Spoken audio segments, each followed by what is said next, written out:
All right. And we are live. The last word, Lord Cognito Ibanez, and missing our wayward child, Ty Guy Travis, on that Thursday What can we say? evening. Day jobs are get a little time consuming, especially when you get started. Yeah, absolutely. You know we giving him crap, but at Yeah. the end of the day, the man is making the big bucks, doing his thing, and we are Indeed. proud of him. So salute to the Trav. We'll be getting him back hopefully soon. But man, the cheetah, how we doing, sir? What's been going on with you? Doing good. Literally just came flying home from the gym. So, little here, little Yeah. not here, especially when it's leg day. You get done with leg day and you're like, my mind doesn't Oh, work, man. Leg day as a bro. mind, just you get wiped on all levels. So it was went a little heavier on squats, trying to get back up Oh, into okay. All weight. right. Just Okay. trying to get back up into some weight that I was closer to before. My Okay. goal, I'm not there yet on any of these, by the way. Mhm. 3 sets of 8, 225, bench, dead, and squat. If I can do that, that's like the Ooh. big trio. And I want 3 sets of 8. I want to be comfy with that weight. I want to Okay, yeah, be, yeah, yeah. I because feel like, you. it's like 1 rep max. I could probably get close on a couple of them right now. But like three Mm. sets of eight, that's a comfort I'm going for. So, Mhm. it's 2 plates, feels Absolutely. good, looks good. And it's, Feels good, looks good, yeah. get the strength up. Yeah, man, I had to actually pull back. I was doing double leg days for the past month or so, and now I'm in a stretch of like extreme leg fatigue. Oh, Like you ever you just gotta have you leg fatigue? well, you just gotta Yeah. give stuff a break. Yeah, I know. I know what it is I Rest is just as finally important.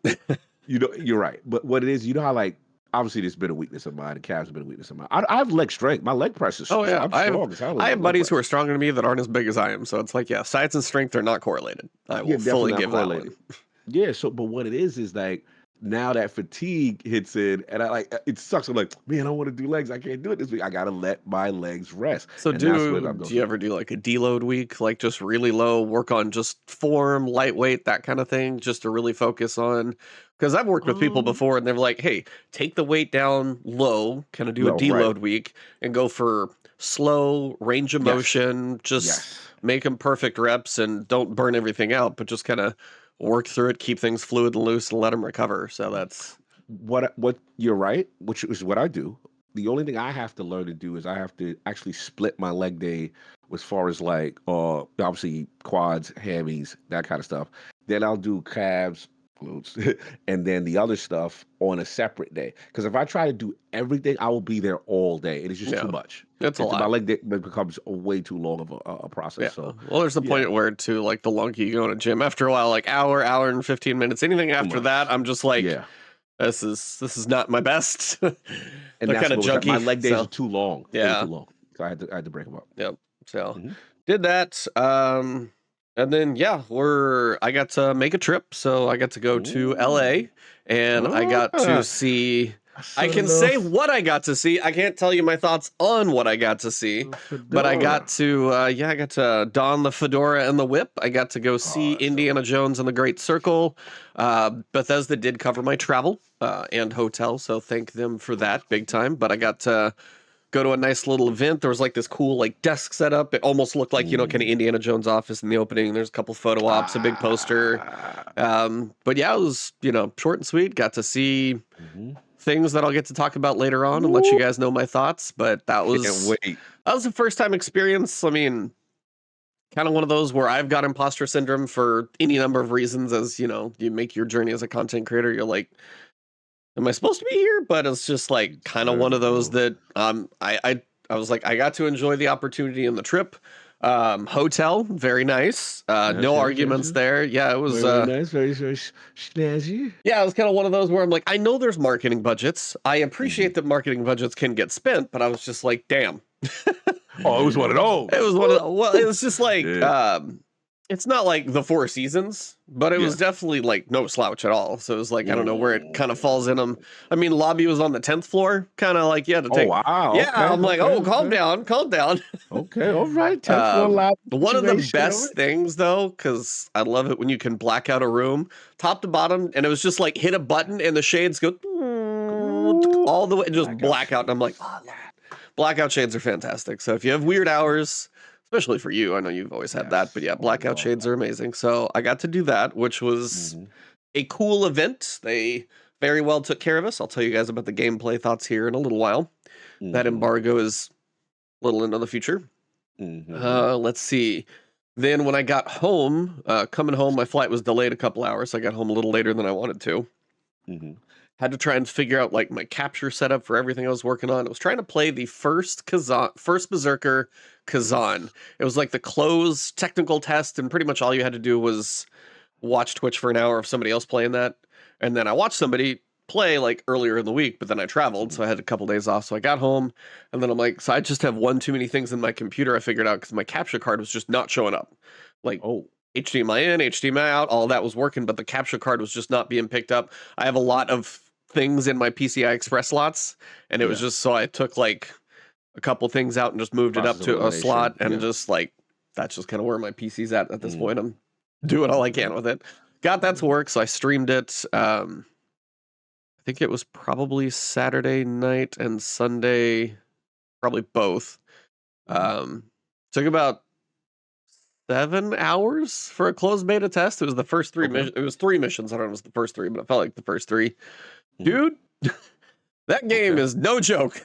Yeah, difficult and crazy. Whew, that was, I mean, after playing like Black Myth Wukong and some of the crazy fights in there, this is, but it's like it's a closed technical test, but this game is like done. Like, I don't know if the content is there, but it Right. is really polished, looks really cool. I was playing on PS5, and then I was going through a Nice. capture card, so it was, only going to look so good at certain points, but Right, gotcha. just because it's got, I don't know if you've seen it, so it's like a Yes. Souls game. It's got that's- like the, I don't know if it's UE5, I don't know the engine, but it's got like the higher fidelity world, but then the Mhm. characters are like anime. Yes. Or actually, I heard it's supposed to be called anime. I learned that Anime, recently okay, by okay, something. okay. Oh, somebody I was like, love that art style. so fantastic art style. Combat is pretty legit. Like, it took me a little while to get the feel for it, but the boss Mhm. fights, oh man, like hours on both of them. Like mission 2 and sick. mission 3 boss fights, hours on both. And the closed beta test stopped at 2 a.m. Monday morning for me. Mhm. And I was like trying to have a reasonable, like, I was like, okay, so I got to the boss on mission 2, and somebody who's in my stream when I was doing that was like, hey, this is like the hardest guy, you're going to be here for a long time. Right. Took some time on him, went to sleep, came back to it later on Sunday night, because I think I did it Saturday night and Sunday night, and I was like, okay, so I got like however many hours I've got. Surely I'll be able to beat him, I'm fresh. He took a little while, and then all of mission 3 is just about as long as mission 2. I was like, oh god, I'm not going to finish. I get to the final boss, and he's got a health bar. Last time it was half a health bar, and then you went to phase 2. This guy has a whole health bar, and I'm getting closer to finishing the health bar. Closer to finish. I'm like, finally getting to the end of the health bar. I'm like, he's going to have a second phase, isn't he? Had a freaking second phase, and it was just insanity. The middle of the second phase, the whole arena goes dark, and you could... Poked yourself. It was that crazy. He went dark and he knocked himself out. Nope. No. Yeah. First Kazan, baby. That's the effects, baby. That's what it does to you. No, but he only had, I was a little too excited there. You could only follow him by his eyes in the arena. There was like little ambient light, everything pitch black out, and you can follow the whites of his eyes. That's it. As you're trying to follow this, like, yes. Some Halloween type joint. I kind of like that energy though. That's kind of fire. I like that. Anyway, so like crazy boss fights, like really having to learn the parries and everything. Like that just shot up my list for whenever that's coming. If sometime in 25. The second phase, you got to go back to the first. Oh yeah. See, that's why I don't play them type games. But I ain't need. But that's kind of the thing. It's like I got better and better and better at the first phase, and then I got to the point where I nearly flawless the first phase. So I got that part, and then I'm like, okay, now working on the second. And it was just like, and I was like, I need to go to bed. I'm still working on getting my better sleep schedule. I need to go to bed. And then I'm sitting here, it's like 12:30, 12:45, 1:30. I beat it with like 13 minutes to go. Server was going down in like 13 minutes, and I finally beat it. Finally beat that. It was like 1:45 in the morning or something like that when I finally finished it. So that was pretty cool. Then yesterday I was playing Eternal Strands. That's the one from Yellow Brick Games. It's Mike Laidlaw. Okay, yeah. And that kind of adventure game. So I'm part of the Yellow Brick Games, like just creator group. So I've got access to it before, like all the creators have access and can stream it, but it's not like public yet. So I was streaming that for a little bit and tweeted out. And then the community manager, she's like absolutely as nice as can be. She popped in to say hello. We were talking a little bit. I was just kind of playing through stuff. And then it was like, Mike Laidlaw appears in chat. And I'm like, excuse me? Oh, that's dope. It's like, so he showed up, Legend. he answered like a question or two, and then he was just like kind of hanging out. And there was another dev that showed up as well. And he was just like, I forget, it was like Old and Slow Dev was just his like name or whatever. That's a good handle. And then we were just I was asking questions and just discussing things and stuff. It's in UE5. It's Nice. elemental. It's all about like the thermodynamics. So you have frost abilities, fire abilities, and kinetic abilities, but it's all about like combining them, setting things on fire. If you have like this ice wall, you can put enough ice out, you can basically freeze a giant, like picture Shadow of the Colossus, like climbable bosses, freeze their foot to the ground, and then you can jump up on them or just like lock them in place. So you can get a shot off on their criticals. It's got a lot of potential. And then you can go back and replay the bosses and level up your abilities. So there's reason for like even playing those again and like mastering the bosses. And we're kind of thrown in what we've got access to as creators, just like the middle of the game. Like you've got some powers, you've got some weapons, you've got some gear. So it's just like a middle of point, but that was actually pretty cool. Yeah, it looks good. The art style looks cool. Yep. Yeah, I like the energy from it. And then the last one is today, Windblown. It's the early access, literally launched today. It's from Twin Motion. It's the people who made Dead Cells. Okay. And if you picture Dead Cells and Hades combined, that's what you got. Whoa, that's a So nice combo. isometric, but like Dead Cells roguelike. I know Hades is roguelike, so a little less story, a little more action. I've been playing like a private kind of thing. And then now it's early access. There's a lot more bosses just to beat the first main big boss where you like finally camera angle changes and you can go up the stairs. Took me a lot longer than I'll admit in this one. So there's some fun stuff to play. And then we're like a week away from Dragon Age. Then we've got the open beta and then the PlayStation Plus for Monster Hunter Wild starts next week, which I'm just going to I'm no-lifing that. It's over for you. I'm no-lifing Wild. I thought about. Like, we talked about a Duke. I was like, he's going to go so far with this. I already know how you do. Oh, no. Like, I'll be moving things around, playing on PlayStation. And then I'll go over that when PC comes out, I'll switch over and do stuff on PlayStation.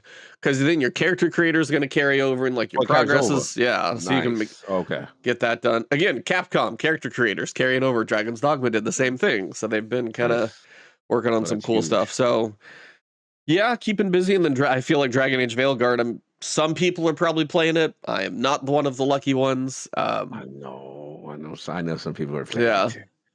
Yeah. So it's like kind of one of those where it's like, not the chosen one. That's fine.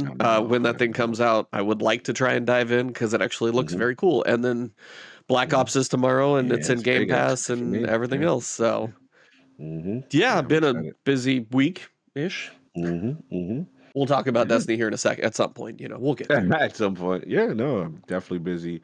Just coming back from doing my first New York Comic Con, which was fun. I really enjoyed it. You went to the awards before, right? Yeah, so that's New York Game Awards. That's right. New York Comic Con. I know there's the big one, the San Diego, and then the second big one is New York. And it was dope because I always known it for back in the day for comics, but now there's a gaming presence. Capcom was there. Monster Hunter was there. We got coverage of it. Monster Hunter was there. I think I saw that. Yeah, they had a booth for that. A huge booth for it. They had a huge booth for Kunitsigami.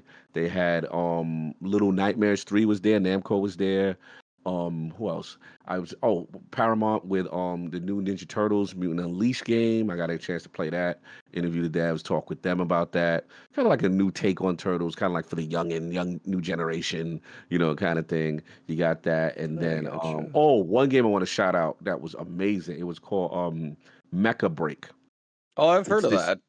Oh, bro! Apparently this is like big in Korea or wherever it's from, and they're finally bringing it to the States. And it's more.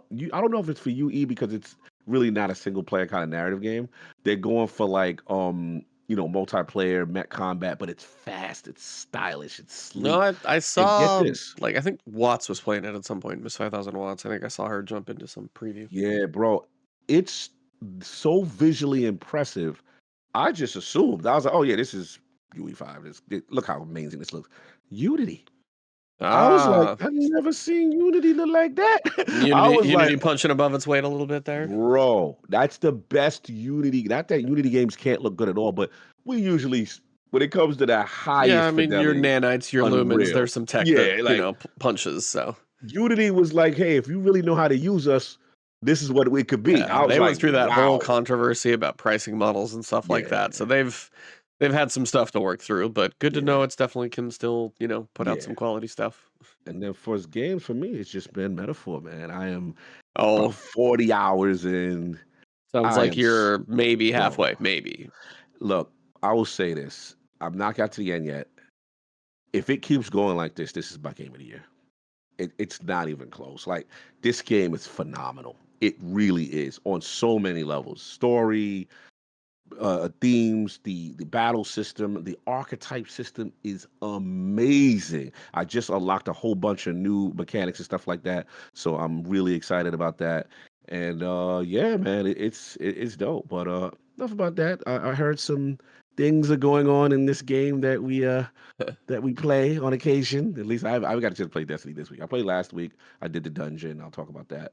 But a shout out to Sen Yeah. and shout out to my man. Oh, what's my man name? I forget. He was so cool. Why am I forgetting his name? But anyway, he's going to be joining our clan. Shout out to Back. I saw you message me when I was playing it because I had limited time last week. But I heard there's controversies Yeah, going so on. we'll start with What's the happening? weight gain literally like going What's this? live with the tweet right now. Ooh, what's going on? What's going on? So Bungie is so basically what is happening is there's a grenade launcher in the dungeon that has a very desirable set of perks. People Mm-hmm. have been farming and farming and farming and farming, and they're like, just does not want to drop kind of thing. What's the perks? What's the perks? Envious Arsenal, and then can't remember if it's A bait and switch? bait and switch. Bait and switch. On the grenade, the The stasis grenade launcher? new Okay, yeah, everybody want that. Okay, yep, so what's everybody going on? wants. So everybody's farming. They're saying that. So they're saying no one's getting the roles that they want. Everyone's kind of Correct. Yep. okay. So you're gonna have to go with me on a journey of like Okay, let's get it then. Let's fun. get it.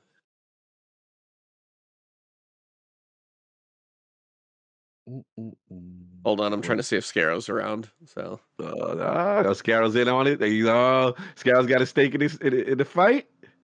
Oh Destiny man, let's right see. now. Because he gonna have things to say. That would be funny if we could get a. So there is controversies in the Okay, in case he wants to community. join, I'm gonna probably cover this a little Yeah. deeper in case he wants to pop Okay. in. Okay. So What's going on? the gist is a lot of people are really trying to get Envious Arsenal and Bait and Switch. Bait switch. Yeah. Um, but depending on the perk combination, certain things are easier to get than others. So say like I got a Cascade point in Bait and Switch, Okay. but by all of this statistical stuff, that's much easier to get Mm-hmm. than say Envious Arsenal and Bait and Switch. So the way it works is, when you look at light.gg, you got the third column, you got Yes. the fourth column. Correct. Third column, Envious Assassin is the second one down. And Mm-hmm. you have to think of the other side like a scrolling wheel, where Mm-hmm. if it's like 1, 2, 3 notches away, that's like the Yeah. farthest it would be, and everything else would be like 1, 2 left or 1, 2 to the right. Mm-hmm. Right. So the idea is whatever's straight across from it Mm-hmm. seems to have the highest chance to drop. And then the farther away you Mm. get from, like, if you turn it 1 notch either direction, that has a harder Okay. chance to drop. 2 notches either direction, and then the 3 Wow. notches, whichever way you go, is going to be the farthest one away. Mm-hmm. Has like and then people have been gathering data from light.gg and drops and all this stuff. I mean, this is the data Oh wow, this is where analysts we going. of the world. Like the 2 perks away is like 1 in 78 chance just to get that to happen, much Mm-hmm. less, everything else to go on. Drop an armor, drop the weapons. The hard one, like 1 Yeah. in 454, kind of like Mm. odds. So Mm. somebody's like, you can farm it 360 times and you still might not even be there. And then you're still just Mm. rolling the dice, but it's just 1 in that kind of chance. Uh-huh. So crazy thing that happened as Mhm. of this minute, Bungie tweeted Mhm. out to say, um, Regarding regarding perk further reports of perk weighting, because some people ask, is there perk weighting? Straight up question. And they Mhm. said, no, there is no intentional perk weighting. So they said it. But then people have been digging deeper, looking into data, pulling as much as they can. Somebody set up a website to say, hey, if you're farming the dungeon, tag the What? API with our website. And if you get drops, it's going to register what What? drops. Okay. Well, I mean, you're looking at like this like perfect match of like, perks that are like matching like 0 across or 1 across pretty Mhm. high. And then out of all of these drops, people got it like one time for the right combo drop.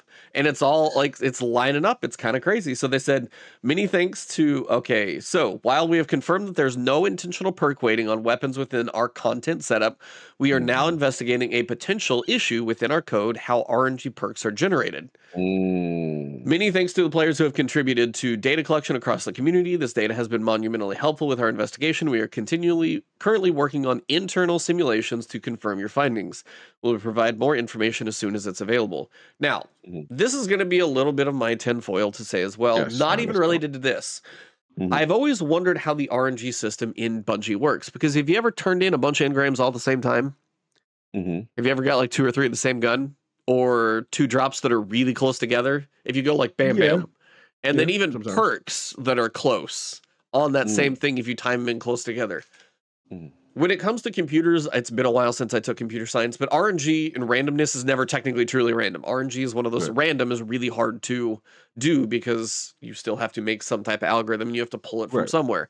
And I've Right. always wondered because, like, one of the things that just kind of changes is you could pull Mhm. time as like one of your factors for randomness, something to multiply it Right. by, some way to get a number. And it's like if you like turn in 3 engrams, you get something very similar, and then you wait like 5 minutes, and then you get a few more that are also going to do something similar. Mhm. Something always makes me wonder about that. And again, that's just a whole bunch of tinfoil on my Yeah. side, We definitely but tell for it. that's Okay. fine. That's fine. Like, again, you can call me crazy if you want to. That's totally fair. I have no Mhm. data to back that up, just anecdotal Mhm. moments.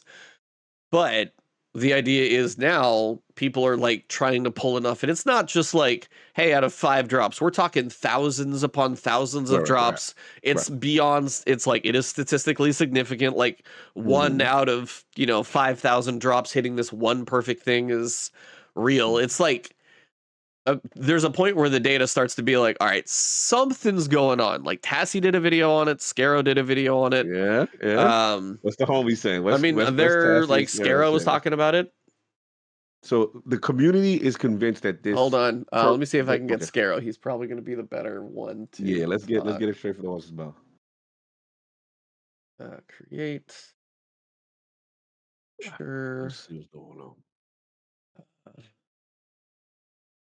All right, everybody, give me a second. I got to see if I can do this somewhat smooth. Yeah. Probably going to look No a little doubt. weird.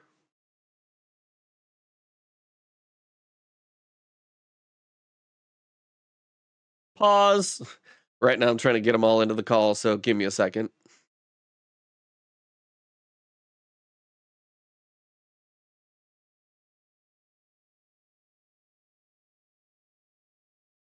What's up? Hey, there you are. Sorry, my OBS is on, so it's All right. Well, it's acting up a little weird. All right. Let's see if I can get my camera going. Okay, All there right. All you right. are. There you are.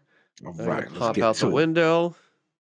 how are we doing? Mhm. Sorry, I No, didn't I know know this is you're like coming in. super early for you guys, right? Yeah. This Yeah, is early we've for been us. doing some earlier ones just because depending on like schedules and stuff, it's just nice to get it done earlier in the day, which helps Mhm. sometimes. But Fair enough. um, I gotta see if I can dig for your social. Oh, you were the last person to my social, so bam, pop that up, Nice. ready to Let- go. Let's go. It What's looks like we're going on, professional here. Scarrow? Bam. Wait, can they like hear us Yeah, already? you're live. We're Yeah. live You're right live. now. Oh, We were hell we yeah. were mid podcast as we were Mid talking, podcast, so baby. Get We straight do from it the horse's live. mouth. we do it live.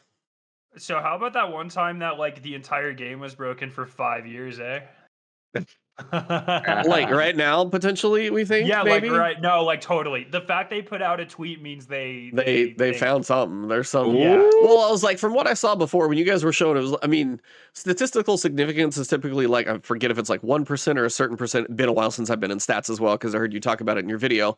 But I mean, you're talking 1 out of like 15, 20,000 to get that drop, and then the way things are Yeah. lining up, I'm like, there's something's going on. What's going on? So I gave a brief explanation of like light.gg. You've got the perks next to each other, so it's if it's like position two, really high probability. If it's position like 1 or 3, that's lower. And Mhm. then if it's like 6 and 4, that's even lower. So And then position 5 would be because it wraps around. I know. I was trying to yeah, cover that. yeah. The way we've been referring to it is Mhm. 3 on new weapons is generally like the furthest things can be away. Yeah. Mhm. Um, because most new weapons have 6 perks in each column. Right. Yeah. I'm looking at it now.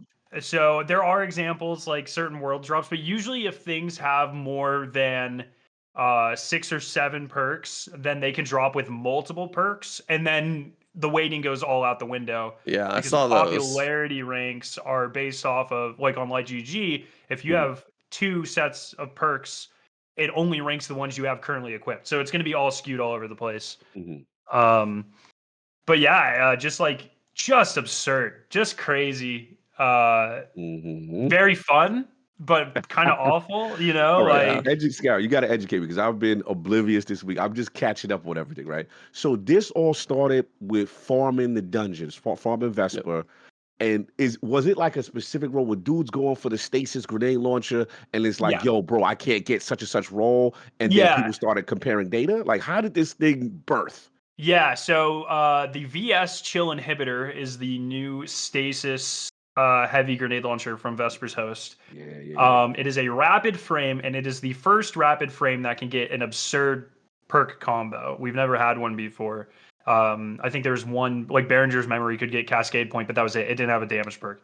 So this is the first one that can get either Cascade Point and Bait and Switch or Envious Arsenal and Bait and Switch, which is DPS that's machine, baby. Yeah, let's go. That's the one people are going for. And that Envious Arsenal Bait and Switch is like no one was getting it at all.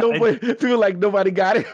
Yeah, and it's crazy because the farm's like really easy too. Like it's probably a 2-minute farm. Well, they had the dupe farm for a minute there, so that was really well. something. You can still there's a side point, and I just find this so funny, so I want to talk about it.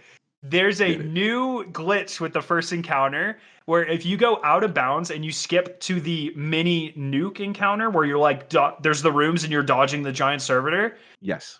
If you dunk 3 nukes in that encounter, it counts as dunking the 3 in the first encounter. It just checks that you dunked 3 nukes. And so the new strat is you save a first encounter checkpoint. You have someone oob out to that mini encounter and do it, and it takes like a minute. And it's so funny. Man. It's just like, that's like the most Bungie thing ever. I love it. Yeah, this game's been around too long. People know how to break it pretty well. So I'm looking at it again, just to clarify and educate me, who's completely oblivious. I'm looking at it right now. I'm on like GG. So Envious Arsenal, it's like 1, 2, 3, 4, 5 down, right? So based on the proximity, go the other way. Go the okay. It's the shortest number to reach the perk, either going up or down. Yeah. Up or down is the, and so on chill inhibitor, the furthest you can be is 3 away because it's 0 and then 1, 2, 3 because they're all spread around. And because of the way Bait and Switch is positioned, that's where the theory started to take shape, because people are like, hey, anything in that far proximity, we're not getting this combination. And I don't know if the theory was even there. They were just started collecting, because the perk weighting came out first. Okay. And then I think people started to collect data, and then that's where you have it's like a chart. So you put all the perks up here for one, all of them over here, and see where they match. And it was in the middle, everything basically that's one off to each other. That was like really high probability. And then the farther you got, crazy. What's insane is this chart started to happen, but Vendetta and his chat came up with this theory before anyone graphed it like that. Oh, really? Like he just thought were just spitballing, and I read that tweet and I was like, what the hell are they talking about? Yeah. And then Niwo started to graph it. Yep. And it supported this theory, and it blew my mind. Scientific theory, hypothesis, data collection, analysis. Yeah, science, baby. And like if you were to look at my day 1 raid team, our chat, because we play together all the time, like for the last 4 days, it's been us just just so heated in argument. Because mostly me, like I'm, especially because of my background, I'm very opinionated when it comes to this sort of thing, and I'm sorry, it's hold like on. Scarrow has opinions. Yes. and I have a very specific way I like things to be tested. And I think the strongest theories are ones that hold up to criticism. And so like I've been trying to poke holes in this shit for days. I've just been like, and like I have a friend Wabi. He's been like pulling. He's like, oh, this track's all the way back to the beginning of the game, and I'm like, no, this is nonsense. And I'll go and I'll make some of those charts, and I'll be like, no, it clearly doesn't work for like weapons before this time, and it does for this. And it is just so interesting, and it's been a lot of fun. And so yesterday I was finally like, screw it, I'm gonna make the video because I'm convinced enough that this could be a thing. And then it just was like, boom. It's just I loved yesterday when Tassie was like, oh look, I got the thing everybody wanted, and then somebody was like, that's the easy one to get, and he's like, what? And then Scarrow replies, you apparently didn't watch the video. You did not watch the video. It's let's go. It's so funny because if you think about like the farms that people have been really going for there's certain roles that I haven't even gone back and looked, but if you remember, like the eager edge farming thing was like such a big thing. Oh yeah. I don't even know if that's a separate version of that weapon. I don't even know if you can go in like GG and see how far the perks are from each other. Maybe actually I can check, but like all those types of moments where you're like, certain things are just damn near impossible, and then now this seems to give a little bit of actual validity to those moments. If something was like, hey, for whatever reason, this some combinations over time could have been just close enough that they didn't suck too much, but there were certain ones now, if you find them in that perfect range of 3 perks apart in the API, and then again, the API is just pulling from Bungie's systems, that's where they're getting it from. So if they're seeing this specific repeated thing over and over, starts to be something that looks to get, need some checking into. And now if the Destiny team is like, all right, one of two things, they could have either said, and they did. They said no intentional perk weighting on weapons is within our content setup. So they're not saying, hey, this one's only going to be a 5%. We know these combinations are a little harder to get. We'll make this even lower. They didn't do that. But however, the way things are coded, and I was actually saying this before you got here, and I was going to ask you the same thing. Have you ever... This is where it's like I said this before. A random is really hard to do in the world of computers. It is. It's like I have heard that a ton. It is very true. Life. Like, I mean, I did a little computer science like long ago, and it's like random is random, but you still have to do it with regards to something. Like random is just built off of the system. True randomness is almost impossible to do in computers. And I wanted to ask you if this ever happened to you because Cog thought I was crazy. Have you ever turned in a lot of engrams really close together, and then had them be almost like very similar to the same thing or something like that? I think the best, a similar example is like the amount of times I've been farming something with a teammate and we get the exact same roll, like runs after runs after runs. And it's like, we had a theory a couple years ago that it was like time based, and it was just like I said the same thing. I swear it's like one of the things you're pulling your random you're just trying to get randomness out of somewhere, and one of the factors they could use is literally the time of either the server or your PC, and if you pull that into factor your randomness equation that multiplies it out, however, time's one of those things that's going to be changing all the time. So it's like if you do things really close together, odds are you might do something like that. So that's kind of where I was wondering if you were in the same weird tinfoil. I know it's all kind of BS. We've had different theories over. Well, I don't really care how they do it, but things like this, I've been really fascinated with the whole community response to this, and I've been, I'm like, this is definitely something that needs to be fixed. I'm team grind. I don't like crafting, but this is too much. Like things should be dropping as advertised, and that sort of thing. I thought it was really interesting. I don't know if you guys watched Paul's video that he just put out. Yeah, he's like angry about it, and and it's one of those things that I didn't even really consider. But he brought up a good point. Like this is the game, right? Like it is it is the fundamental part of the looter shooter. Yes. And the fact that it has not been functioning correctly, his words were, it was just simply unacceptable. And he's been calling it like the biggest scandal in Destiny history and things like that. And he did say that. For me, it's like, hyperbolic. But he does, if you dig into it deeper, the amount of people that this potentially has turned away, like it is entirely possible that crafting only exists due to our feedback on bad drop rates because of this bug. Exactly. It could be. And it could potentially go back that far, right? And it's that is kind of wild to think about. I'm not as like actively angry about it. Right. I actually find it very comical, to be completely Yeah, honest. this is hilarious to me. I'm in the same boat as you. Continue. It's just like, this is of all the Bungie things, we're always making fun of spaghetti code and just random bullshit. And it's like, yeah, of course, RNG wouldn't be working correctly. Yeah, I'm not, you know what I mean? Yeah, I can't take everything in the world of Destiny 2 serious anymore. Otherwise you won't get out alive, or whatever that phrase is I heard somewhere. But it's like, yeah, same thing. It's like, for me, I've been playing 6 other games like in the past week or so. So it's like, I'm not too concerned about it. But it is one of those things that if you are trying to god roll farm, and this is why, like, you say you hate crafting, I'm like, this is why I don't mind crafting and haven't for a long time, because but also on the other side of someone say, it's like, hey, if I'm just trying to get a number from 0 to 5 and then I'm done, that also is like a mental checkout. So it's like, I've always understood the argument for both sides of it. Right. But then when you see something like this, like, hey, here's the god roll, you're never going to get it. I don't care how much you play. And it doesn't help the fact that it's in a dungeon. It's not like you're going to go farm lost sectors and you can do those every few minutes or something. You're going through encounters. If you don't have people to play with, you're trying to do LFG. You don't have like the Scarrow groups who can farm everything out of bounds and stuff.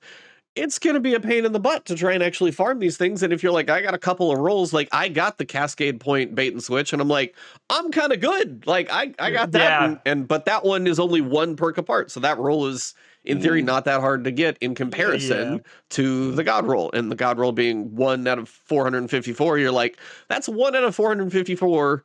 1, the gun has to drop. So that's part of the RNG. And then it's got to be a gun and not armor. So you've got that so there's enough RNG in the game as it is. And that's always kind of been why we have way too many levels of RNG. Sometimes it feels like. Yeah. Well, and the fact that it's just like, it just wasn't working. Like, what is the player impact here? You know what I mean? Like, what is it? How do you quantify the amount of time that has literally been wasted? You know what I mean? It's kind of crazy. I find the other kind of response really like the amount of people that are just like, Bungie's lying or whatever. There's, in my opinion, no reason for Bungie to lie about this, because if they were weighting perks, they could just say it and like whatever. You know what? They don't have to change it. We're gonna play. Games do this all the time with like loot cache odds and skin odds. And granted, you legally have to put the odds on there now. So if they didn't know it, I think that's only if you pay for it, though, right? Correct. Yeah, so but, like the RNG and loot boxness does have the monetary piece involved. Yes. Yeah, but I don't think if Bungie wanted to, suck out that extra playtime by weighting perks, I personally don't believe they wouldn't just say it. Why would they just not say it? There's no reason to lie about this. It's so funny because I've been playing this up as kind of like a conspiracy theory thing, right. But I really hate our modern society's tendency to conspirize everything. Everything needs to be an Uber conspiracy against you and stuff. And I've been playing it up because I find it hilarious that this is a problem, but it's clearly just a bug. You know what I mean? And it is the vibe. I agree with you guys. This one is interesting. The fact that the way the perks are weighted, they've come out with the statement. Now it is funny though. They were in a situation in the past with XP throttling at one point that I remember, they had to get in front of. But in this case, I agree with you, Scary. I think this. But they never lied about that. They just didn't say anything. Right. They didn't come forward with it. So I guess my thing is, lying by omission is a whole different discussion, but that's right. That is true. I mean, that is a thing. It is a valid criticism, and they should not have been doing it. Correct. But when they were caught doing it, they didn't say we're not doing it. They were like, you caught us. You know what I mean? No, absolutely. So in this case, I don't see can't spell Bungie without bug. That's funny. That's a good one. I don't see the incentive to purposely put this in there as opposed to it just being a bug. And then, like you said, remember when crafting came out, the verbiage used in the 12s was kind of like, this was kind of like a RNG protection for people who are extremely unlucky. We want to kind of give them a path kind of thing. And in this case, I can't see a reason to say, okay, we are purposely going to really minimize the chances of god rolls, so to speak, based on the positioning of where the perks line up in the pool. So Yeah. Yeah. this And just there's seems like and yeah, I was like, I a think it's the bug. fact that no, I think you're right, but I think it's the Mhm. fact that if you went through all of the god rolls that people went for, it was probably only certain ones that were hard to get due to this positioning issue. So Right. it's one that it never felt like it came up enough to really be a factor. But Yeah. being as this is just the focus right now, you've only got a few weapons, this one perk Right. roll. It's just a Yeah. combination of a lot of factors that A lot probably of factors. brought Yeah. this to the light. Yeah, I think the Dungeon. fact no Yeah. one noticed until now, like if they were doing it intentionally and hiding the truly coveted items, it Yeah. would have been discovered years Yeah. ago. Yeah, No This is doubt the in my perfect mind. storm. Yeah, perfect Great storm. dungeon, highly coveted weapon, right? Stasis grenade Best in launcher, slot, yeah. best Yeah. in slot. So now there's a hyper focus, and that's why we were able to Yeah. determine, okay, something seems off here. Why is no one? Yeah. Now here's the question for y'all: has anyone that we know have the combination? Has I think the I can never freaking tell. I think ATP might, but Okay. Of course he does. Why wouldn't he? Yeah. I don't. He could have photoshopped it. I have literally no idea. I know most of the people that were farming for Nuo though. yeah? And I think like 2 or 3 people got that role. So I'm sure I know a couple of people with it. Okay. I don't even know, man. I'm Okay. not touching that farm until they fix it. Until You they fix it. know? Now here's the question though: what separates this? Has rapid fire frames moved up the hierarchy as opposed to the adaptives? No, so they've always had better potential, but they've never had good enough perks. So Right. because now they have a reload or not a reload, but like either like Envious Arsenal is a larger mag size, right? So Right. because they have that and a damage perk and a higher rate of Mm. fire, I Mm. believe they technically have a higher DPS and Mm. total damage than every other type of grenade Got launcher. it. And this the first one with that good perk pool. Yeah, Because the last one I remember was Root of Nightmares, Firaxis thing. the Firaxis, right? That was the last one, but people didn't like the perk pool there, and this is more superior, and the fact that it stasis. I'm Yeah, assuming. the only other good one was Berenger's Memory, I believe, Yes. and that had Cascade on it, but it Mhm. didn't have any damage. It didn't have bait and switch or anything like that. So you got bait, wait, okay, yeah, this is the perfect story. I get it now. Yeah. I get it. Okay, and which hyper focus, everyone's paying attention, and thus now we're starting to see, okay, what the hell? Why isn't anyone getting this role? Have you got Yeah. it? Okay, got it. Yeah. Makes sense. Thank y'all. Y'all explained it perfect. And I think Paul like focused on the fact that it's a dungeon and maybe it's a harder weapon to get. I actually think it's the opposite. If it was a harder encounter to farm, I think it would have been hard.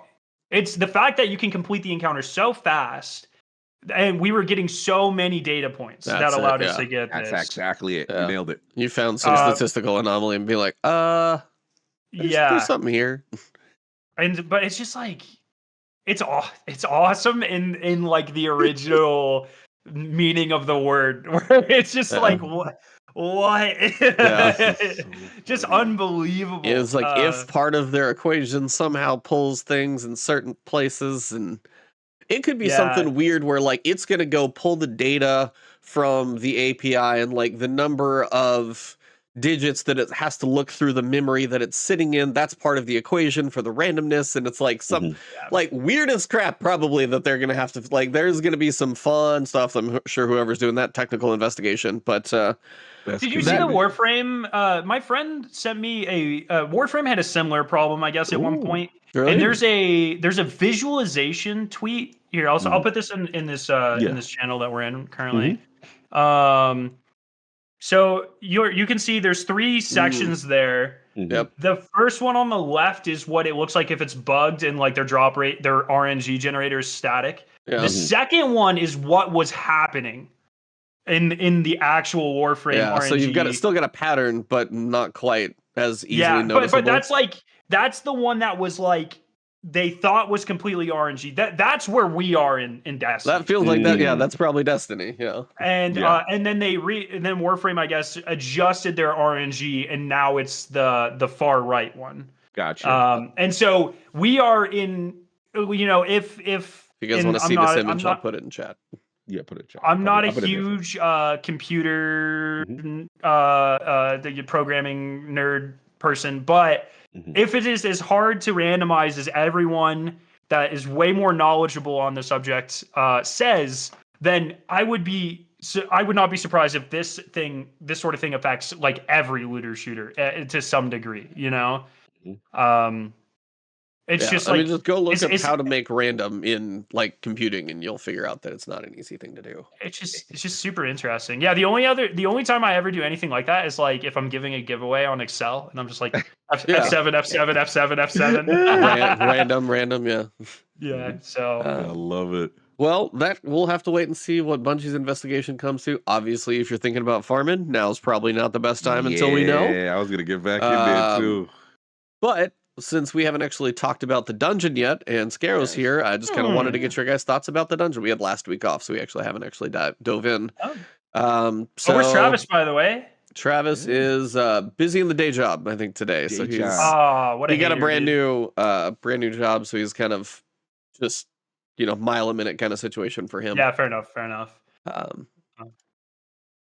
So thoughts, Cog, I'll go to you first. I am kind of curious since you were a pretty recent clear on it. How was it? Did you run with a group, solo? Where are your thoughts on the whole deal? Yeah, shout out to Sin and Company. They ran me through.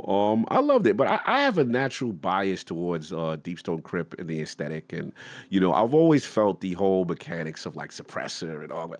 I love that stuff, and the communication with trying to determine where this person is, and then I've been going up to the different pillars and then identifying my team, because I believe I was suppressor role for most of it, and I thought that was cool. I love the second encounter with the whole bunch of servitors, and it was just pure chaos as far as like a DPS thing. I thought that was pretty interesting, that encounter, and then going back and forth. I love that. A lot of, I would say, like holding down rooms, for a minute, and a lot of chaos at a lot of times. Now the boss encounter, God bless y'all for even attempting that on contest mode. I don't even want to know what the hell that was, because I'm sitting there, I'm like, how in the hell do people do this? Like, this was insane. So I was barely staying alive. I did some. They had to do it in 3 on contest, right? Yeah, you had to do it in 3. Had to do it in 3 phases. Crazy. And I think we ended up busting out what's that damn grenade launcher, rocket launcher that I don't even use. You save up the rockets. Grand Overture. Get some hustle where you're Grand shooting Overture. it. Shoot the numbers before you walk in there. I'm like, what is this? They's like, Cog, I'm telling you, please do this. I'm like, I don't even like Grand Overture, but all right, I'll capitulate. So yeah, we did that. But look. All jokes aside, I thought it was a great encounter. Look, A-Track's coming back, okay, but I thought it was cool. I thought, everything else about it was cool. I didn't get a chance to research the deep lore about the facility, but it felt like an offshoot Clovis Bray facility for really effed up experiments kind of thing. So, I will definitely try to, watch a bite video and see what's going on. But overall, I did like it. I thought it was fun. And I'm just curious about how you guys felt about it, especially doing, both contest mode and then obviously whatever. And of course, unfortunately, my RNG sucked, bro. I got nothing but armor that whole thing. I was pissed. Yes, I've been on those rolls. Yeah. I was like, bro, come on, Bungie, don't do me like that. But I'm curious how you guys felt about it.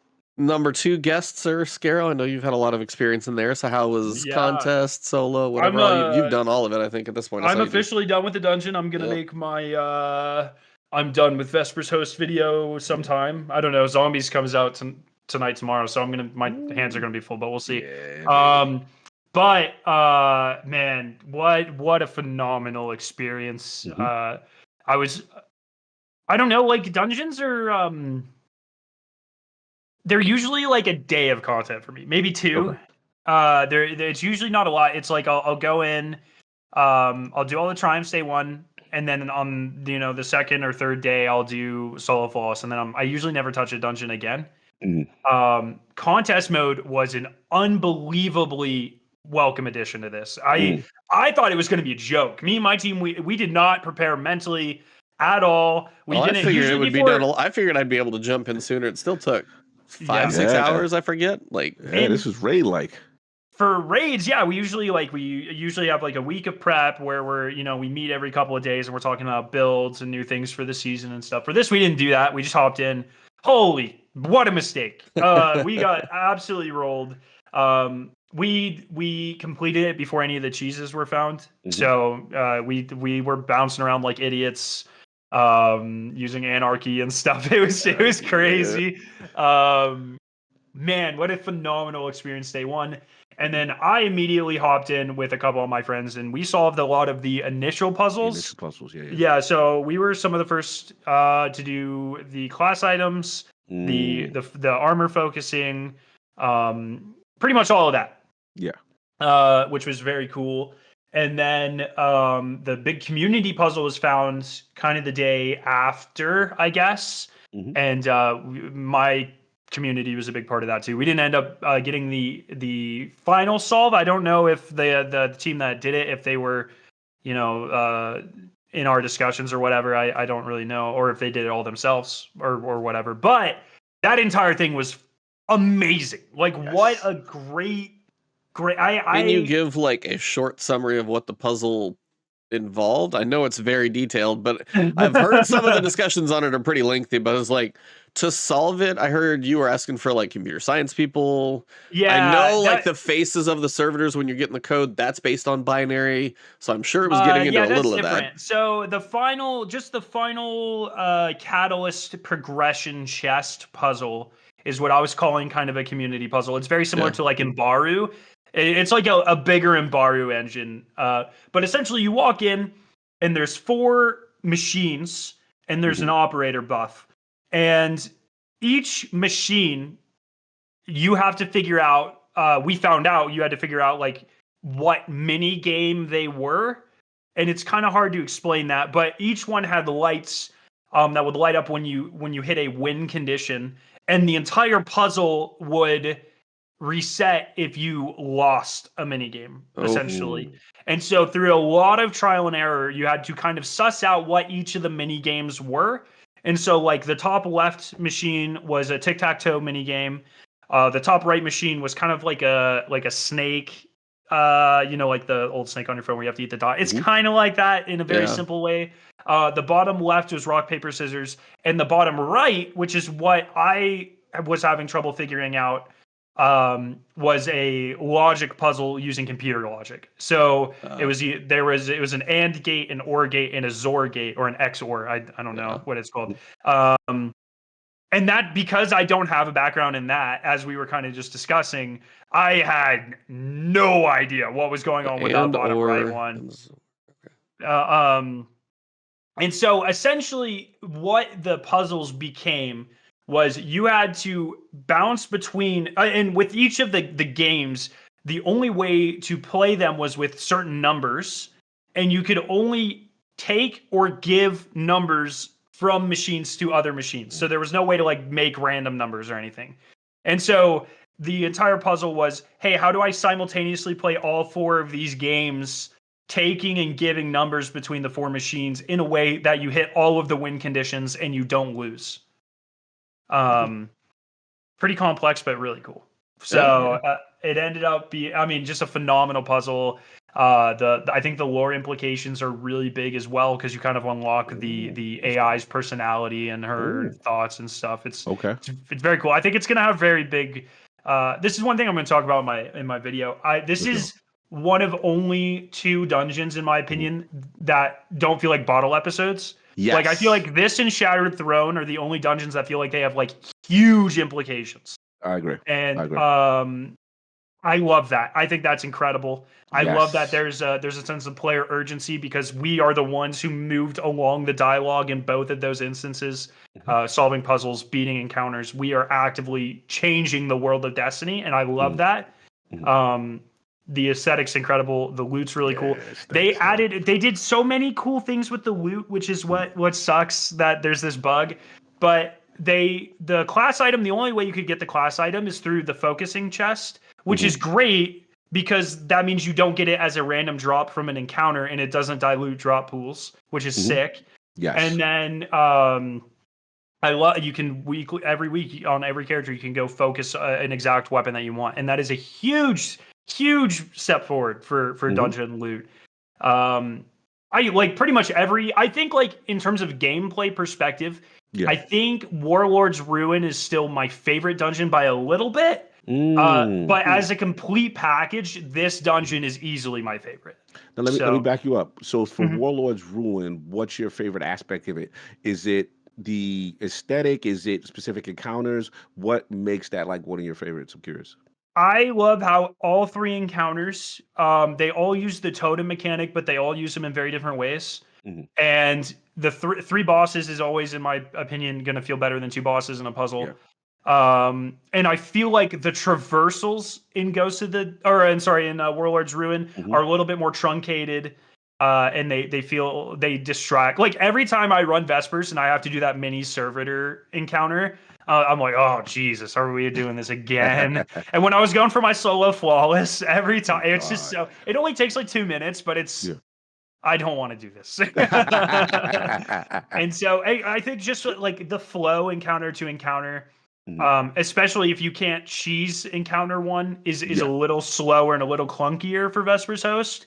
That being said, the final boss is like the best dungeon encounter and better than most raid encounters. It is incredibly well done. Yeah. One more complaint is I don't like how both bosses you have to do kind of the phase twice to get to damage. Right.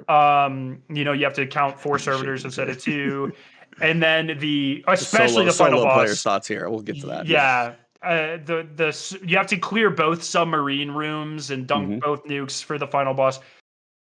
There's no reason to do that. I don't mind doing 4, 5, 6 damage phases, but don't make me spend 15 minutes to get to a damage phase.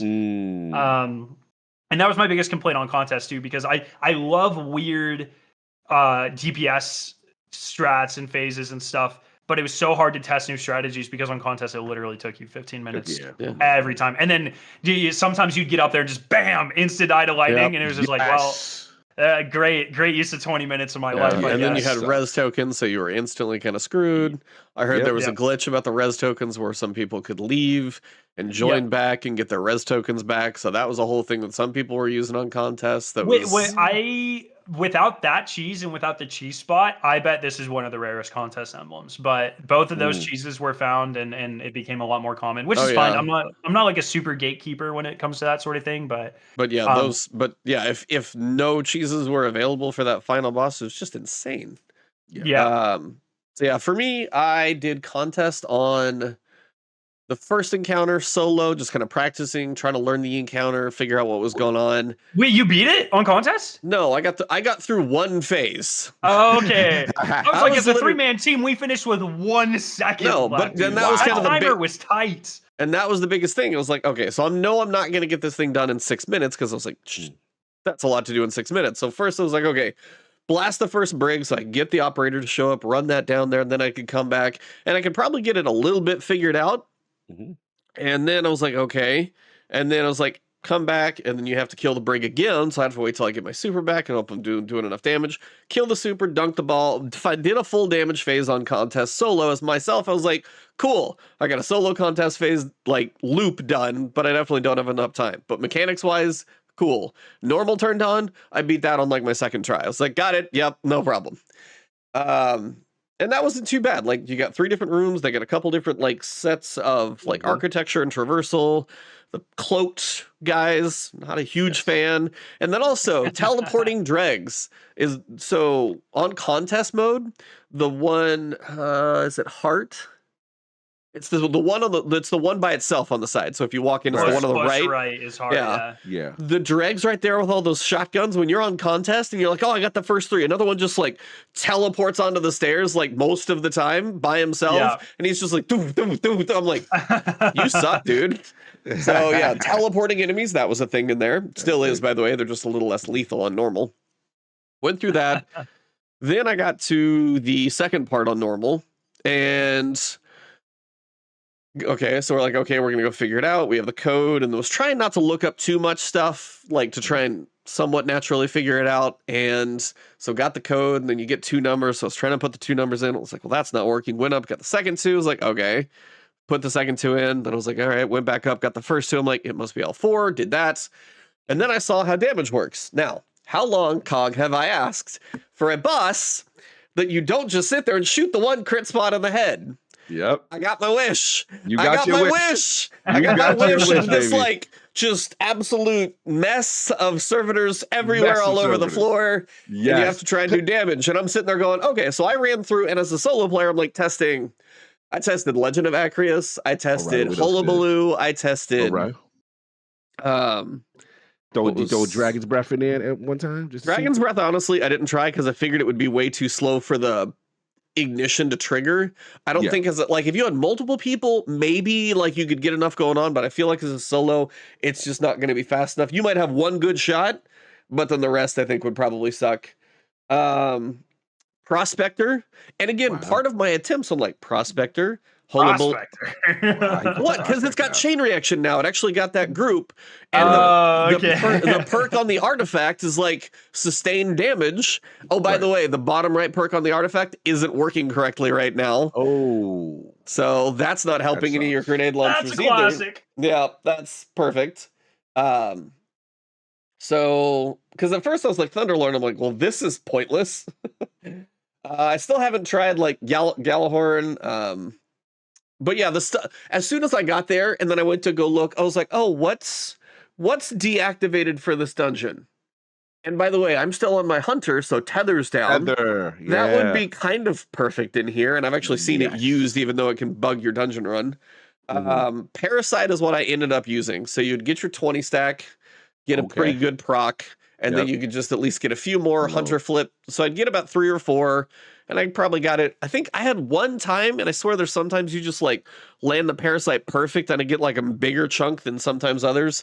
But I probably did it in about 4 or 5 solo when I finally did it first time. But like I tried Wardcliff Coil, Prospector, Hullabaloo, Legend of Acreus. What, you were on Hunter? Yeah. Okay. Yeah. Hullabaloo. Wow, that's fun. Yeah, I was like, well, I remember I went and did something else. Oh, it was like when I was doing the Gauntlet of Raids. I took a grenade launcher and there was an arc grenade launcher, and then all of a sudden I was in the middle of that with like Cactus and stuff, and it's like Hullabaloo, and I was like, sorry, wrong grenade launcher, not the right type of arc grenade launcher, just because I hadn't used it in so long. I was just moving something from dim, so that was an oops. But I was like, hey, I get to use it for once.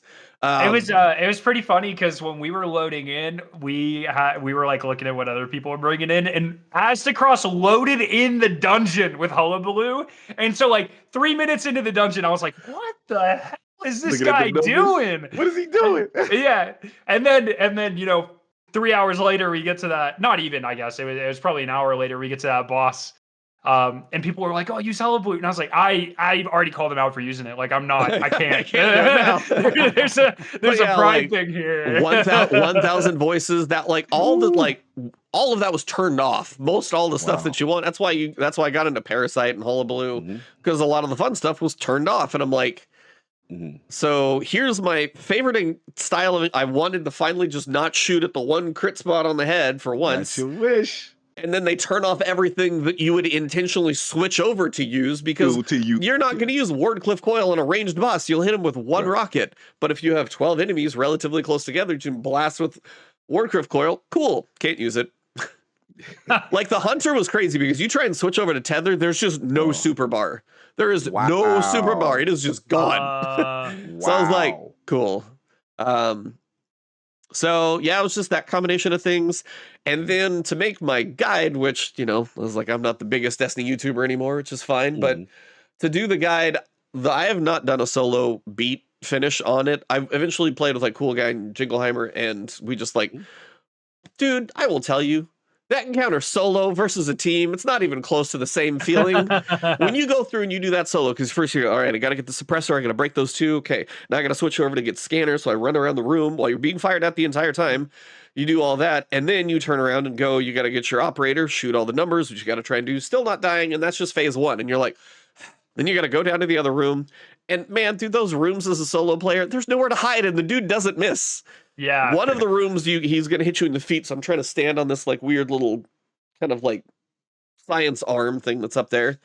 And then the other room at least has got a barrier so you can kind of hide. It's like, and I got the mechanics down. I could do it. It's just there's a lot of ways to die. Then, as you said, you get to the damage phase and the whole floor is lava randomly. It's kind of hard to tell when it's coming. Yeah. I wish it was a different color, and I wish when it wasn't damaging you, it would get out of there faster. Yes. Like if it hits and then leaves, cool. Like give me a good warm up, give me a different color, and then when the like lingering effects are gone, get that crap off the screen. Like I want better understanding of like what that phase is doing, so I know what's safe to touch. But I got through a full phase, but my damage sucked because I just wanted to survive to like make the guide. And I've seen people, I saw Dado struggle through, like, he was working on a 5 or 6 phase, and I'm just going, I don't want to do that right now. And I wanted to ask you this, Scarrow, kind of your thoughts, because I even saw one of the Raid and Dungeon Bungie guys on Twitter, and I was like, hey, can I ask you a question? He's like, maybe, I don't know if I can answer. And I asked him, I was like, is there a reason that there is not solo scaling in these dungeons? Because like, if I can go through and I can understand the mechanics, I don't feel that doing a 6 damage phase run when a group, and again, when you build for a solo build, it is a different build than when you have 3 people, 3 different jobs, set up different. You have to do it for survival. You have to build yourself in a different way, unless you're just like one of 3 players that I could probably mention. But like, is there a reason for that? And he basically had to be vague and was like, we've had lots of discussions about it, but unfortunately this is just the way it is. Like, he couldn't give me like a reasoning as to why, but he did say it's like, it has been talked about. And I wanted to kind of ask and see, because in my, again, tinfoil here, is in my head, if they're solo scaling, I don't know how they lock that instance, would be my wondering. Like, if you get a checkpoint, maybe you started as that or something. But I was like, I still feel like they probably could do that. Like, have a solo checkpoint, but I don't know if they don't want people to like join your game, and then it's even easier to farm. It's in my head, it's some systems thing that right now. And then I love how that one person's like, oh, there's builds for that and everything. I'm like, the number of people who want to try and do a dungeon solo are not the people who are going to be able to put together that crazy build to be able to manage those things. But it's like, if they do it in like 5 or 6 phases and like the really good people do it in 2, either way, you've mastered the mechanics. Is kind of my point. Like, I don't need to prove, and that's why I never solo flawless Ghost of the Deep, because I did multiple 2-hour runs and I died like final like under a third on multiple runs, and I was like, I'm done. I don't. If it makes you feel better, at least on Warlock, I think this is way easier than Ghost of the Deep to solo.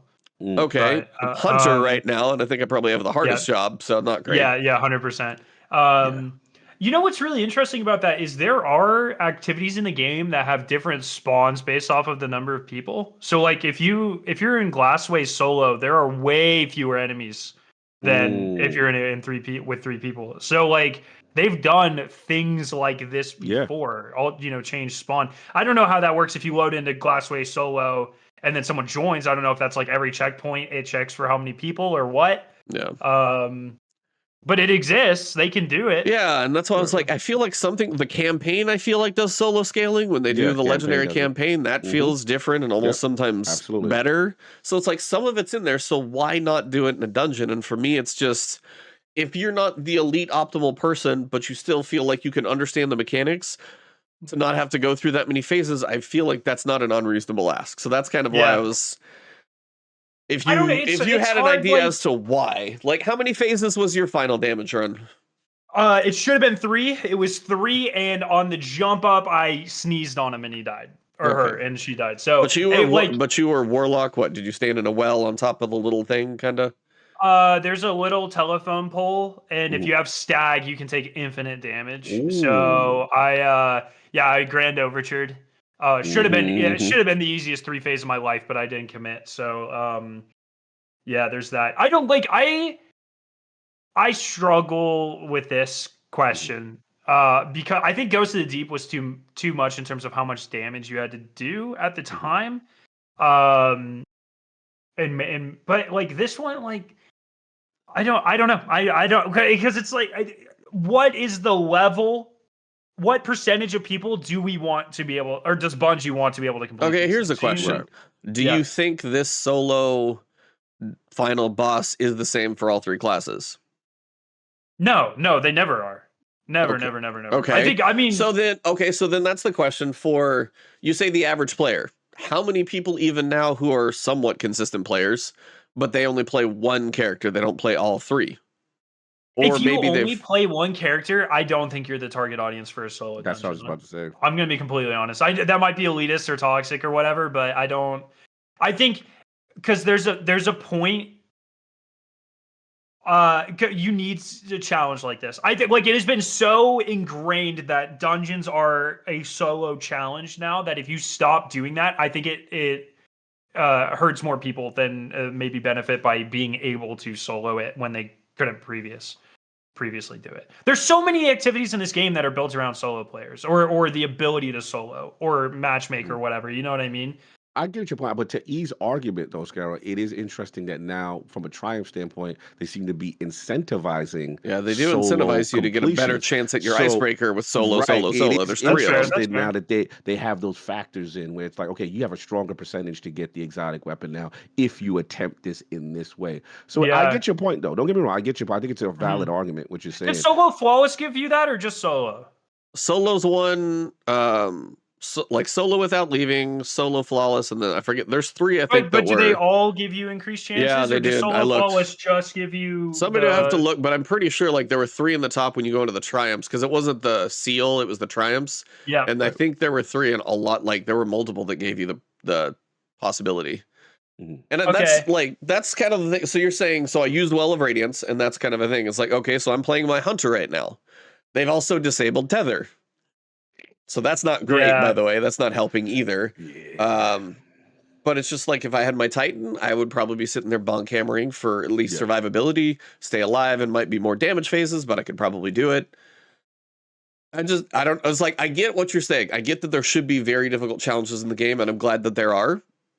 But when, if somebody's an elite player for one class, and the class comparison isn't even the same, doesn't mean that elite player, in my opinion, should be punished because one person can set it a well and one person can't. That's just that's like a tough one for me because like to say, hey, you can do Warlock, but okay, well, what if even somebody has two characters and they just never got around to their Warlock and this is just the one time? Like, Warlock's Titan's the easiest, I would say. Okay, well then I just screwed myself by being Hunter right now. That's fine. Yeah, I think that's the general consensus. But it's weird because in previous dungeons, like I would say for Ghost of the Deep, a lot of people thought Hunter was one of the easier classes. Be able to stealth around in those areas and stuff like that. Although I think Titan's been pretty. I think Titan was not one of the favorites for Warlord's Ruin, but it was for. There's a pretty good rotation of which classes are generally liked for these. It's a hard question to answer. So I don't know. I don't know what Bungie's goal is. I don't mind it where it is right now. Personally, I would, like I said, my main complaint is not number of damage phases; it's the length of time to get to a damage phase. That's also the other piece that for me, and I would say that for Ghosts as well. Yeah. In fact, both of those for me were turnoffs. Yeah. So it's like as a solo player, when you're doing multiple mechanics, switching those switches out, and you got to do the one at the top, the 2 rooms, and then just everything going up. It's a lot, and then it's just a lot of time to have a flub. Especially not even solo flawless, but much less a solo, but it's a lot of time to have a flub. So your build very much just has to be about survival, hence anything for healing, picking up orbs, that type of stuff. And currently when it comes to like Hunter, it's just for me a little bit harder. But either way, it is interesting that they couldn't really give a reason. So I guess my biggest question would be is like, I would just love to be part of the discussion as to what both sides on the Bungie side say, because they're coming at it from, they've got data, they've got obviously their testers are going to have all the elite people in there, that type of stuff, who are probably showing that it can be doable type thing. So I would be curious to know the discussions, I guess. I just remembered that there's the legendary modifier literally does this. And I don't know why they couldn't just make like a lesser version of that for solo dungeons if they really wanted to.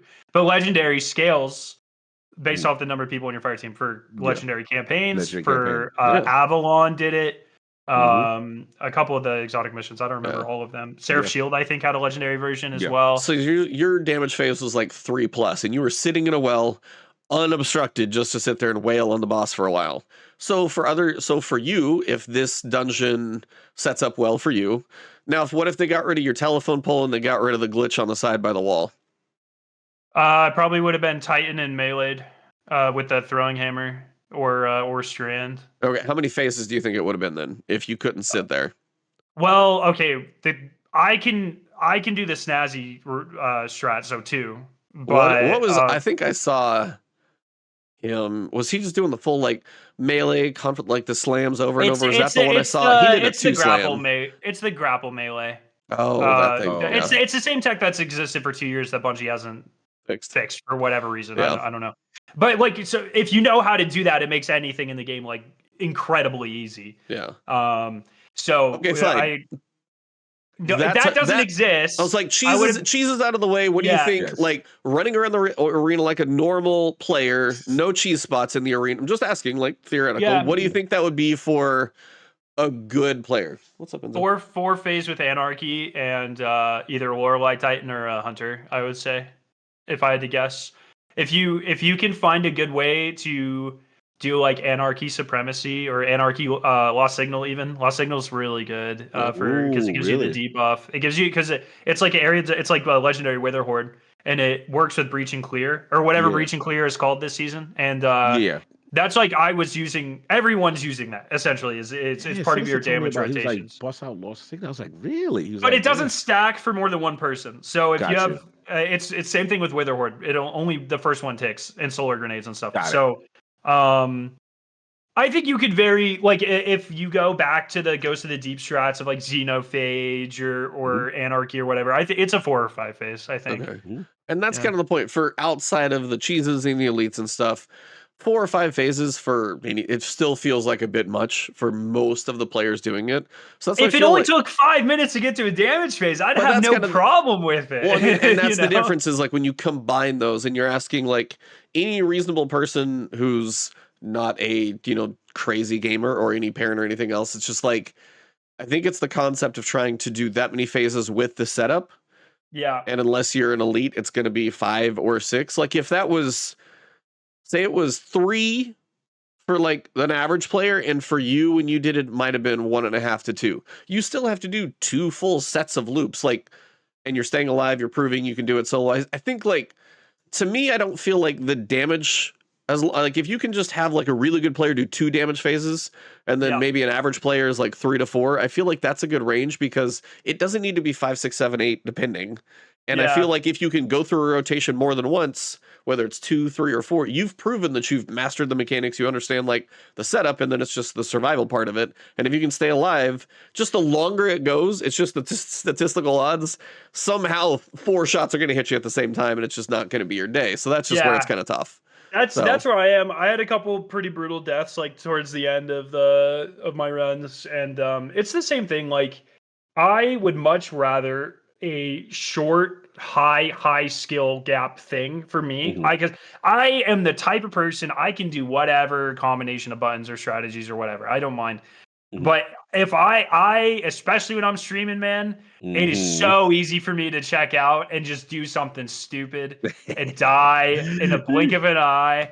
And that's rough. That is rough. So I'm totally with you on that. Like I have a much harder time doing something like stupidly easy on an 1.5-hour time scale than like the most brutally difficult thing in the game on a 3-minute time scale. Yeah.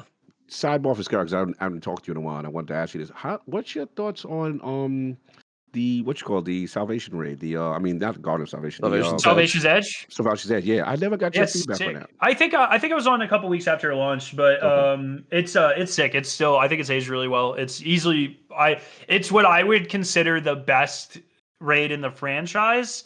But that being said, it's one of those where it's like if you're like, hey Scarrow, I want to run a raid, let's do one of these 3. It probably won't be.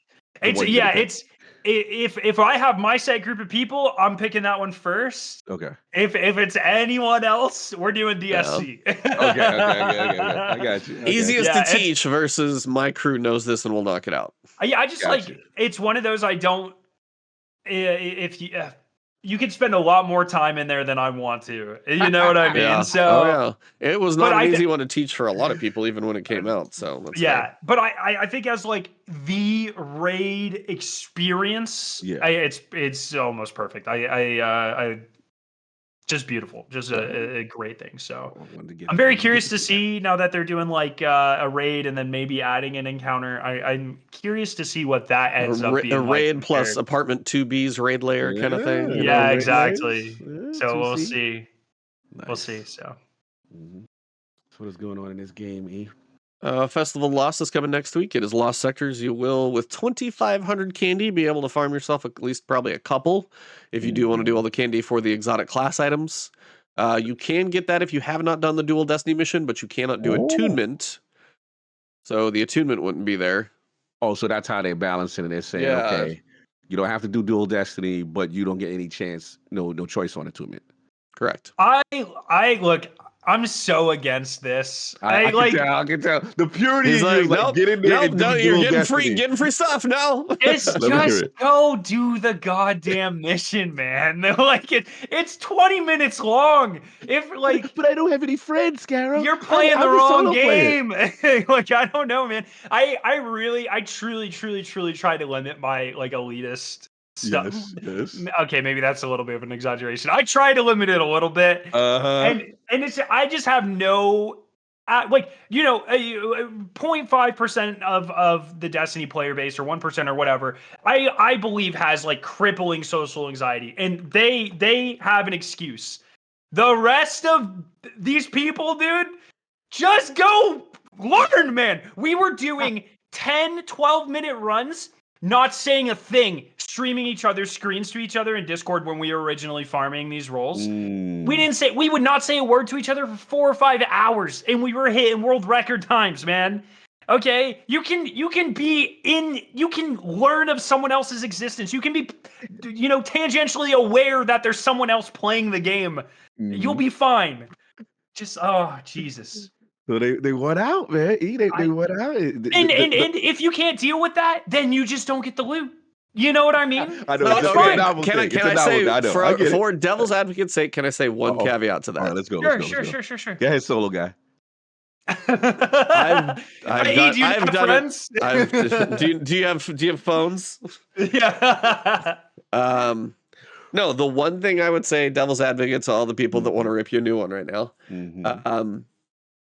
It is a part of the subclass that you cannot get anywhere else for Prismatic, and it is part of Final Shape. No, that is the only thing that I think people would say, because every other exotic is accessible from a solo perspective, grinding engrams, whatever. That is absolutely not true.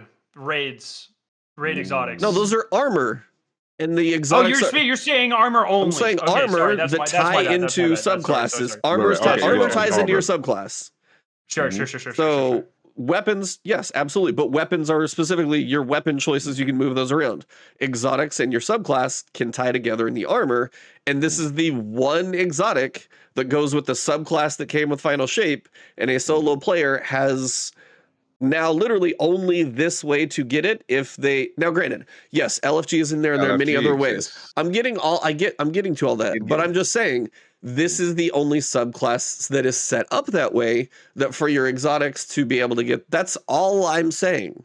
There are exotics that play into your subclass more exotic weapons that play more into your subclass than some of these armor exotics that do it. So you could make the same exact argument about 1,000 voices because it scorches, but that is not required. There's still other things that scorch. Hey, whoa! I mean, it's not required. None of the class items do anything unique except for they're lesser versions of exotics. The one example of you can get Ophidiums on every class. Devil's advocate. We're not attacking. I'm just saying maybe you should do it better, E.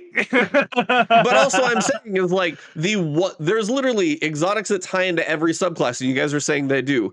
The one specific exotic for Prismatic, which was the subclass for Final Shape.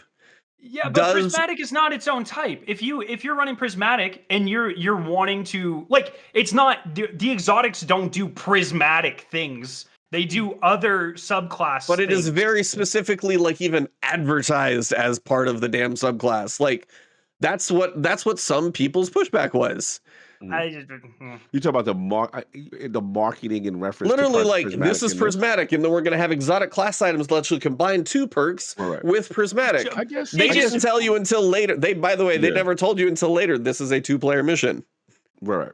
So it's just they never say if they market when you saw 1,000 voices in Forsaken's trailer, they never once said this comes from the raid. You have to have friends to do it. No, but that's a weapon. Weapons are different.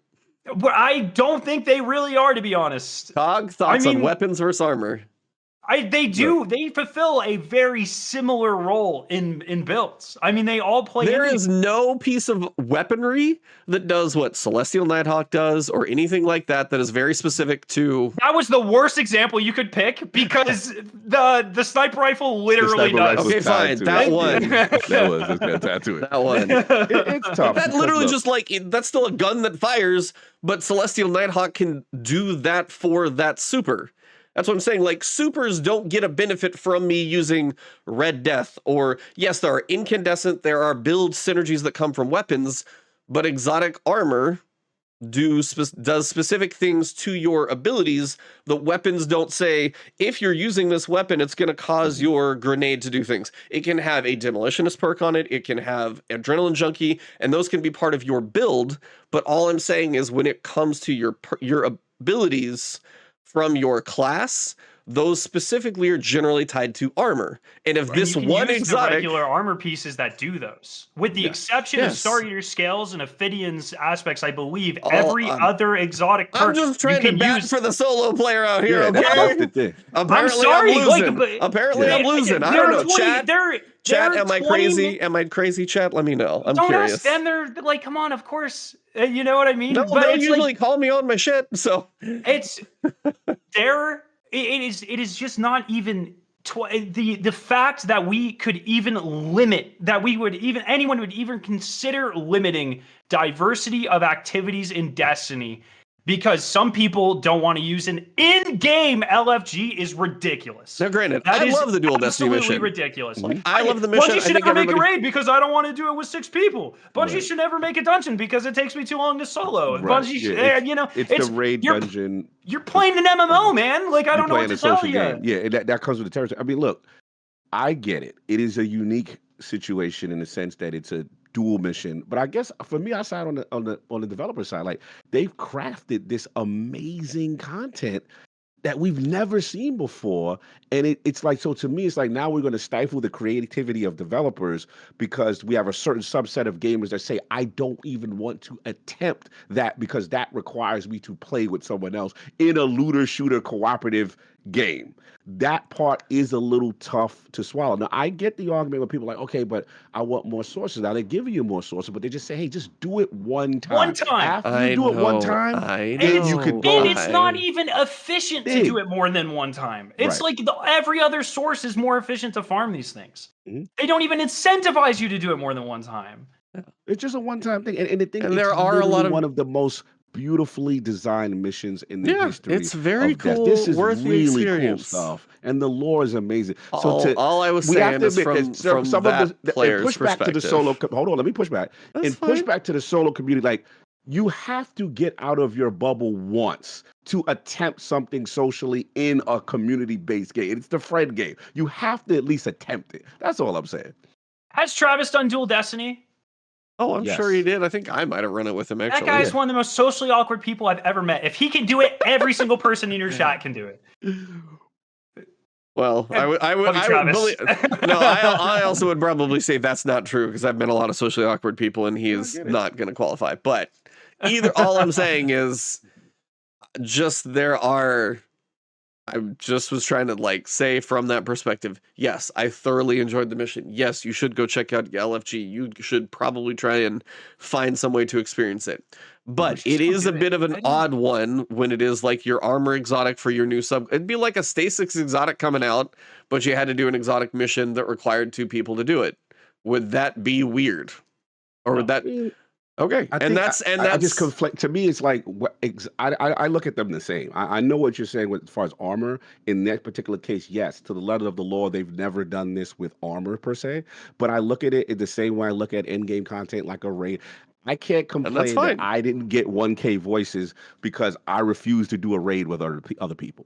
I can't complain, right? You know what I'm saying? Because it's like, if I want the gun, I'm going to have to cooperate and participate with others in reference to that. That's just how I look at it. I don't look at it as this so different just because it's a class item. To me, it's an exotic thing. So you have to do the harder content that involves you participating with people. For anybody out there listening, I cannot no, stress you're fighting enough. A good fight. You're fighting a good fight. I cannot stress enough how much you do not need these class items to use prismatic. They do not unlock anything unique. They allow you to do more things at once, Right. but they do not have unique functionality that you can't already do.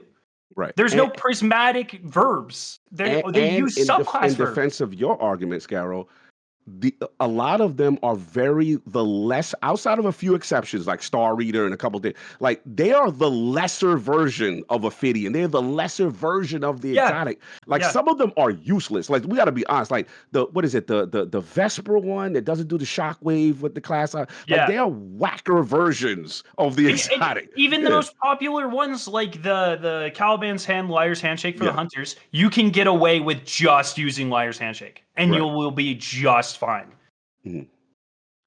Just a discussion. Thought that was all. How would I try to attack you reignited something in me that I totally forgot about. Yeah, apparently that was a hot button issue for Scarrow. Must have been about how many months ago? Let me go about 4 or 5 months back. Scarrow had fire under his ass at one point. And jeez, man. We threw a match back on the gasoline. The solo guys won now, right? Because now all you got to do is... Yeah. Wait, in my opinion, it doesn't even matter. It doesn't even matter anymore. They got what they want. Yeah, so now they'll be complaining because they can't do legendary lost sectors by themselves, and they're automatically match made with people. Sorry. Oh my god, this is a fun one. They just don't got attunement. It's now, so they can do it. Yeah, they got to deal with RNGs. RNG it up. I don't know how much it takes to get 2,500 candy, but I'm pretty sure it's going to take a minute. So but yeah, Festival of the Lost, haunted sectors are coming. That's where this whole conversation started. I was like, how did we go down this road? I was trying to even remember. I was like, that's how we got. Where did we get there? No, you're good. So we have our first crossover that didn't come to Destiny. We just sent Destiny into For Honor. What'd you guys? Did the Arc one never happen, by the way? Because that was the same thing. Or was it Arc, the anime one? There was like an anime Destiny crossover, and it was just supposed to be Destiny the other way. And then I don't know if it ever happened. I don't remember. So does anyone in chat know what I'm talking about? I think it was Arc something, Archangel or something. I don't remember. I don't know anime. Well, there's like the dinosaur game. Like, isn't that Arc? No, not that one. Not that one. Okay. I don't know. And then there's kind of the Among Us one that went the other way too. Yeah, I remember that. I guess we got an emblem, but yeah. So you'll restore your Book of Forgotten Lore. You'll have sweet rewards and candy. You got some weapons coming back. Arc Knights. Thank you, Alex. Twice. This was something that was supposed to happen. I don't know if it ever did.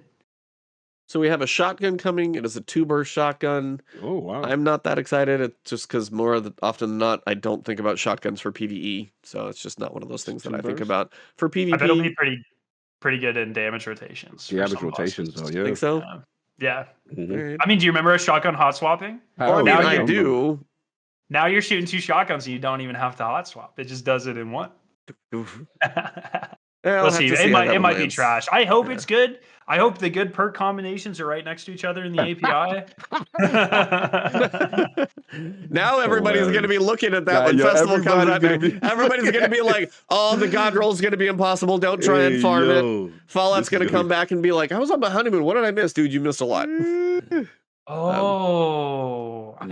He does he? Have you talked to him? No. He doesn't even know, man. Oh yeah, Fallout's been good. I mean, I hope he doesn't. Be on your honeymoon, dude. Enjoy it. What is Withering Gaze? Aiming this weapon for a short time period without firing grants the ability to weaken the target. And there's a grenade launcher that's going to be able to do Withering Gaze and then bait and switch. So rapid fire void grenade launcher. So it will be able to weaken on its own. And then if you can set up bait and switch, question to be is if bait and switch would have enough time to like linger while you're waiting for the weekend to proc.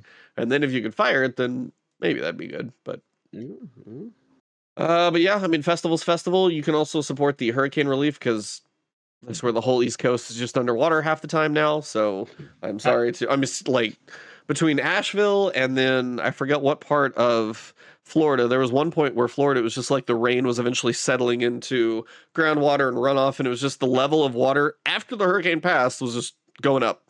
And it was just after just so much water. So if you do want to support that one, you can actually pick up the Hurricane Relief t-shirt and also help support Team Rubicon and Direct Relief. And they're trying to get supplies out there to just all of the states that were affected by all that stuff.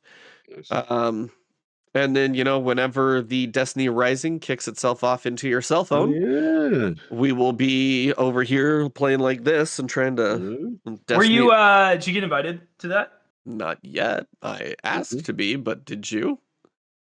No, but I thought I was going to be, and then I wasn't. So we were there. When You I got was invited to all the cooler things, though, sir. when I was You are on Bungie's like elite list now, so you're good. we'll see. But when I was there for marathon on the very final day, they wouldn't let us go through the main part of Bungie, and I was so confused why they were like shuttling us through the back hallways. And it's because they set up a huge presentation for Destiny Rising, and they didn't want us to learn like 3 days early or whatever. Right, about it. You already signed your life away on an NDA. I don't know why they wouldn't be like, hey, by the way, we're dropping a mobile game. Just don't say anything about it for like 3 days. Like, I feel like that wouldn't be that hard. You already signed everything away. Like, they will sue you if you sneeze about anything, but yeah. So, yeah, if it ever comes to PC, then maybe I'll play it, but if it's on my phone, I probably won't put too much time into it. What if you can like BlueStacks it or whatever that you like emulate it on your computer? Oh, I mean, yeah, I saw somebody say emulate. Yeah, if there's a good way to play it on PC, maybe, but again, depends. Am I playing like a mobile game with microtransactions, Diablo Immortaling my way into PC, or would I rather be playing normal Destiny if I'm even into that at the moment, or something else? Then that's kind of the big question. Yeah. So, yeah. For me, it's like I'm gonna try it out, but if there's even a hint of like gambling or anything like that, like have you ever heard out. of Genshin Impact? Because I'm pretty sure it's going to function in a similar way. Yeah, and it's just like I can't lend my platform to something like that. You know what I mean? Like I mean, it's NetEase. It's going to be for the other side of the world. I mean, it's for the Asian audience, and they are generally okay with microtransactions kind of across. Those games are built for them. Because that pricing model seems to do totally fine, and not a lot of it's just a different world over there for whatever reason. Isn't it so weird? Because like if I knew nothing about gaming culture, but I knew about like American society versus like Eastern society, I would totally think like this sort of thing would appeal more to Americans. This is like the type of thing we do with everything. You know what I mean? Well, I mean, you've got sports betting on TV, you got Vegas and all this other stuff. Oh, I know, believe me. Exactly. But apparently for the Americans, the hot button is the gaming gambling, and we are not going to have it. Well, I wish we didn't have all the rest of this stuff either, to be fair. Like, yes. I'm a big hockey guy, and now every commercial, every freaking thing that pops up on screen, gamble. It's like, just I'm so tired of FanDuel on NFL games. I'm just like, yeah, half the screen is FanDuel. The other half is the legal disclaimer about gambling that they have to put up there. And it's just like, guys, this is not the best. But there's where the money goes, capitalism follows. And that's kind of how that works in this country. So, yeah. Yep. Well, that's probably a good place to wrap it up. A little spicy conversation. Nice discussion about the dungeon. Sorry, I got so heated about that. No, you good. It was just, I forgot I cared so much. I forgot I cared. So that tells you how much you really care. You forgot you cared.